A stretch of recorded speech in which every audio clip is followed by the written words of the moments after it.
நம்ம எல்லாருக்குமே ரொம்ப பிடிச்ச நடிகர் விஜய் அவங்க பிறந்தது வளர்ந்தது அவங்க பூர்வீகம் எல்லாமே சென்னை தான்ப்பா அப்படின்னு சொல்லிட்டு நம்மள பலர் நினைச்சிட்டு இருக்கோம். ஆனா அது இல்ல அப்படின்னும் அவர் பிறந்தது அவர் பூர்வீகம் சொந்த ஊர் எல்லாமே ராமேஸ்வரத்துல தங்கச்சி மடத்துக்கு பக்கத்துல இருக்கிற இந்த தண்ணீர் ஊற்று கிராமம் தான் அப்படின்னு சொல்லிட்டு இங்க இருக்கக்கூடிய உள்ளூர்வாசிகள் சொல்றாங்க. அது மட்டும் இல்லாம விஜய் அவங்களுடைய அப்பா இருக்காங்களா எஸ் சந்திரசேகர் அவங்களுடைய அம்மா அப்பா அவங்களுடைய கல்லறைகள் இங்க தான் இருக்கும் அப்படின்னும் விஜய் இங்க தான் பிறந்தாங்க, இங்க ஒரு பூர்வீகமான ஒரு பழைய வீடு இருக்குது, அந்த வீட்டுக்கு இப்போ வரைக்கும் அடிக்கடி வந்துட்டு இருக்காங்க அப்படின்னு சொல்லிட்டு உள்ளூர் மக்கள் சொல்றாங்க. ஸோ இதுல உண்மைத்தன்மை எந்த அளவுக்கு இருக்குது, இது உண்மையா பொய்யா, மேலும் நிறைய விஷயங்களை இங்க இருக்கக்கூடிய மக்கள் கிட்ட நம்ம கேட்டு தெரிஞ்சுக்கதான் நாம எக்ஸ்க்ளூசிவா இந்த தண்ணீர் ஊற்று கிராமத்துக்கு வந்திருக்கோம். ஸோ நிறைய தகவல் தெரிஞ்சிருக்க இந்த கிராமத்துக்குள்ள போலாம்.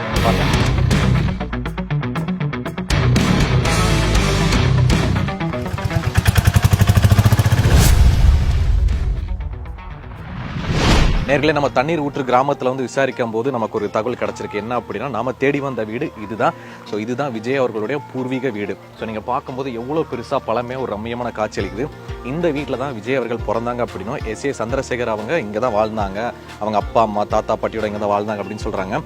இன்னொரு அடிஷனல் தகவல் என்ன அப்படின்னா எஸ் சந்திரசேகர் இந்த ஊரில் இருக்கிற ஸ்டேஷனில் தான் ஸ்டேஷன் மாஸ்டராக வேலை பார்த்ததும் சொல்லப்படுது. ஸோ நீங்கள் பாருங்களேன், நம்மளோட இளைய தளபதி விஜய் வந்து இந்த வீட்டில் ஏதோ ஒரு அறையில தான் பிறந்திருக்காங்க அப்படின்னு சொல்றாங்க. இன்னும் நிறைய தகவல்கள் நமக்கு இங்க இருக்கிற உள்ளூர் ஆட்கள் மூலமா நமக்கு தெரிய வருது. நம்ம நிறைய போய் விசாரிக்கலாம். அதுக்கு முன்னாடி இந்த வீட்டை கொஞ்சம் நீங்களே பாருங்க.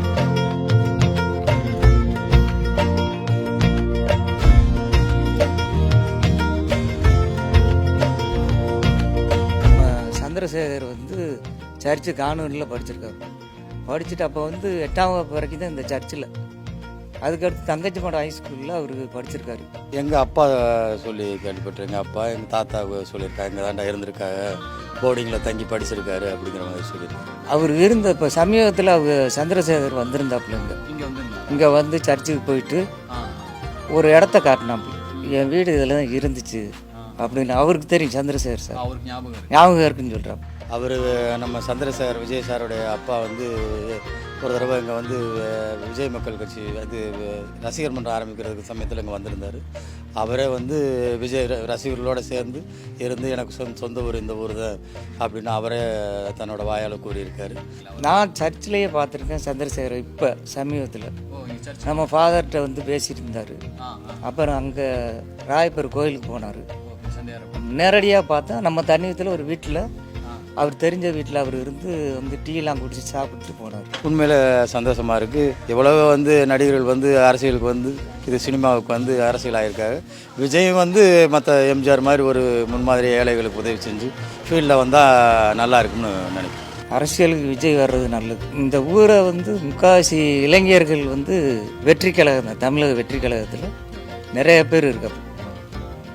அதனால விஜய் அரசியல் கட்டாயம் வரும். நேர்களே, உள்ளூர் மக்கள் நம்ம கிட்ட சொன்ன அந்த முத்துப்பேட்டை ஊருக்கு தான் நம்ம இங்க வந்திருக்கோம்.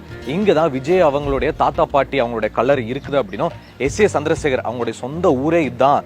இங்க வந்து ஏதோ ஒரு இடத்துல அவங்களுடைய பழைய பூர்வீக வீடு இருக்குன்னு சொல்லியிருக்கிறாங்க. ஸோ ஒரு வழியா கஷ்டப்பட்டு இந்த ஊருக்கு வந்தாச்சு. உள்ள போயிட்டு அவங்க தாத்தா பாட்டி கல்லறை எங்க இருக்குது, அதே சமயத்தில் அந்த பூர்வீக வீடு எங்க இருக்குது அப்படின்னு நம்ம தெரிஞ்சுக்கலாம். ஸோ எனக்கு தெரிஞ்சு நிறைய எக்ஸ்க்ளூசிவான விஷயங்கள் இந்த ஊர்ல நமக்கு காத்துக்கிட்டு நினைக்கிறேன். ஸோ என்னை ஃபாலோ பண்ணி வாங்க.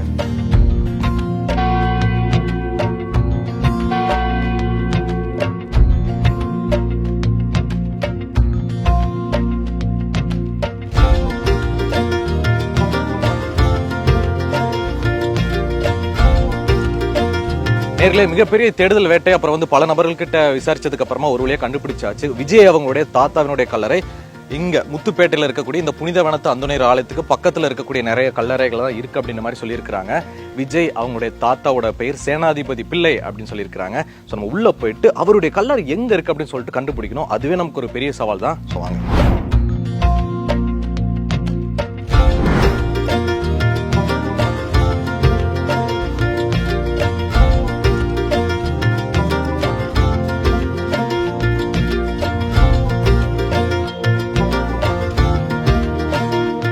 கண்டுபிடிச்சாச்சு.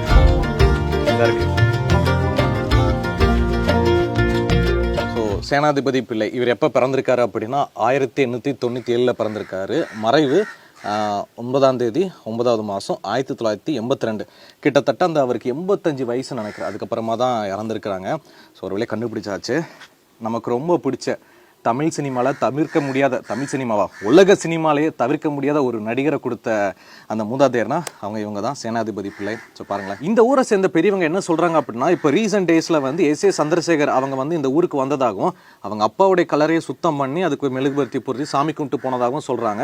ஸோ அது சம்மந்தமாக நிறைய ஃபோட்டோஸ் எங்ககிட்ட இருக்குது, அதை நீங்கள் பாருங்கன்னு சொல்லிட்டு நம்மக்கிட்டையும் கொடுத்துருக்காங்க. நீங்கள் பார்க்கும்போதே சைடில் அந்த ஃபோட்டோ வரும். நேர்களே, விஜய் அவங்களுடைய தாத்தா 85வது வயசுல இறந்துருக்காங்க. அந்த சமயத்தில் விஜய் வந்து சின்ன குழந்தையா இருந்ததாகவும், ஸோ தாத்தா இறந்துட்டார் அப்படின்னு சொல்லிட்டு அந்த விஜயை வந்து சென்னையிலேருந்து ஃபேமிலியோட இங்கே வந்திருக்கிறாங்க. இங்கே வந்து தான் தாத்தா வந்து நல்ல முறையில் அடக்கம் பண்ணியிருக்கிறா சொல்கிறாங்க.